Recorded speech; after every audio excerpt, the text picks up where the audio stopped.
ಜಿಲ್ಲೆಯ ಶ್ರೀನಿವಾಸಪುರ ತಾಲೂಕಿನ ಹೊದಲಿ ಗ್ರಾಮ ಪಂಚಾಯಿತಿ ವ್ಯಾಪ್ತಿಯ ಆರ್ ತಿಮ್ಮಸಂದ್ರ ಗ್ರಾಮ ಪಂಚಾಯಿತಿ ಸದಸ್ಯರಾಗಿದ್ದ ಶ್ರೀನಿವಾಸ ರೆಡ್ಡಿ ಅಕಾಲಿಕ ನಿಧನದಿಂದ ತೆರವಾಗಿದ್ದ ಸ್ಥಾನಕ್ಕೆ ಇಂದು ಚುನಾವಣೆ ನಡೆದಿದ್ದು, ಕಾಂಗ್ರೆಸ್ ಬೆಂಬಲಿತ ಅಭ್ಯರ್ಥಿಯಾಗಿ ನಾಗರಾಜ್ ಮತ್ತು ಜೆಡಿಎಸ್ ಬೆಂಬಲಿತ ಅಭ್ಯರ್ಥಿಯಾಗಿ ಶ್ರೀನಾಥ್ ಸ್ಪರ್ಧಿಸಿದ್ದರು. ಇಂದು ಶ್ರೀನಿವಾಸಪುರ ತಾಲೂಕು ಕಚೇರಿಯಲ್ಲಿ ಮತ ಎಣಿಕೆ ನಡೆದು ಕಾಂಗ್ರೆಸ್ ಅಭ್ಯರ್ಥಿ ನಾಗರಾಜ್ ಗೆಲುವು ಸಾಧಿಸಿರುವುದಾಗಿ ಘೋಷಣೆ ಮಾಡಲಾಯಿತು. ಕಾಂಗ್ರೆಸ್ ಬೆಂಬಲಿತ ಅಭ್ಯರ್ಥಿ ನಾಗರಾಜ್ 357 ಮತ ಪಡೆದರೆ ಪ್ರತಿಸ್ಪರ್ಧಿ ಜೆಡಿಎಸ್ ಅಭ್ಯರ್ಥಿ ಶ್ರೀನಾಥ್ 215 ಮತ ಪಡೆದರು. ಹೆಚ್ಚಿನ ಮತ ಪಡೆದ ಕಾಂಗ್ರೆಸ್ ಅಭ್ಯರ್ಥಿ ನಾಗರಾಜ್ ಗೆಲುವು ಸಾಧಿಸಿರುವುದಾಗಿ ಘೋಷಣೆ ಮಾಡಲಾಯಿತು.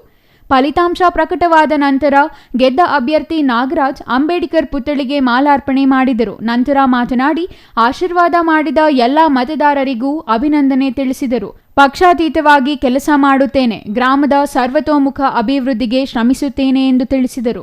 ಗ್ರಾಮ ಪಂಚಾಯತಿ ಆರ್ಟಿಮಿಸಂದ್ರ ಕ್ಷೇತ್ರದಿಂದ ಶ್ರೀನಿವಾಸ ರೆಡ್ಡಿ ಅವರು ಅಕಾಲಿಕ ಮರಣದಿಂದ ನಿಧನರಾಗಿದ್ದಾರೆ. ಅದಕ್ಕೆ ತೆರವಾದ ಸ್ಥಾನಕ್ಕೆ ಚುನಾವಣೆ ಬಂದಿತ್ತು. ಅದರಿಂದ ಕಾಂಟೆಸ್ಟ್ ಮಾಡಿದ್ವಿ. ಊರಿನ ಜನರು ಒಳ್ಳೆ ಲೀಡಲ್ಲಿ 215 ಅಂತರದಿಂದ ಗೆಲ್ಲಿಸಿರ್ತಾರೆ. ಸರ್ವತೋಮುಖ ಅಭಿವೃದ್ಧಿಗೆ ಶ್ರಮಪಟ್ಟು ದುಡಿಮೆ ಮಾಡ್ತೀವಿ. ಎಲ್ಲ ಮತದಾರರಿಗೂ ಧನ್ಯವಾದಗಳು. ಒಟ್ಟು 503 ಪೋಲಾಗಿತ್ತು, 499 ರಿಸಲ್ಟ್ ಆಗಿತ್ತು. 357 ಮತಗಳು ನನಗೆ ಬಿದ್ದಿತ್ತು. ನಮ್ಮ ಪ್ರತಿಸ್ಪರ್ಧಿಗೆ 142 ಬಿದ್ದಿತ್ತು. 215 ಅಂತರ ಇತ್ತು. ರಫೀವುಲ್ಲಾ, ಸಿಟಿವಿ ನ್ಯೂಸ್, ಶ್ರೀನಿವಾಸಪುರ.